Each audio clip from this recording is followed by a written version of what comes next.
আলেম থেকে টিকটকার হয়ে চুল করছে কালার, এখন নাকি নায়ক হয়ে মঞ্চ করবে সবাই। 8 বছর তো প্রায় ওয়াজ করেছি, এখন চিন্তা ভাবনা আছে যে সিনেমা অঙ্গনে অভিনয় করার। হ্যাঁ, আজকে এই ভিডিওতে পবিত্র পাপিটাকে নিয়ে আলোচনা করব। স্বপ্ন ছিল যে আমি বড় বক্তা হব।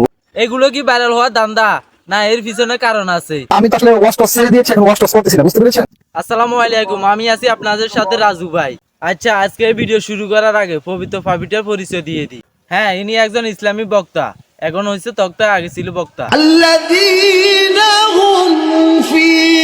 তার নাম হলো মোহাম্মদ ওমর ফারুক আল আজমি। মাওলানা ওমর ফারুক আল আজমি একটানা 5 বছর ইউটিউবিং করছে এবং অনেক ওয়াজ করছে। আল্লাহ সময়ের কসম করেন।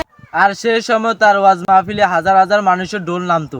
এখন তার পিছনে মানুষ ছুটছে সে যে কামটা করছে তাকে দেখার জন্য। আমি তো আসলে এমন না যে আমি আল্লাহকে ভুলে গিয়েছি। আহা, তার চুলের কি কালার! রমজান মাস শেষ হয়ে যাওয়ার পর শয়তান ছাড়া পাইছে, প্রথম শয়তান এনারে ধরছে। হেদায়েতের মালিক তো আসলে আল্লাহ পাক, এটা তো দুনিয়ার কোনো মানুষ না। সে নাকি সাহেব খানের মতো নায়ক হবে।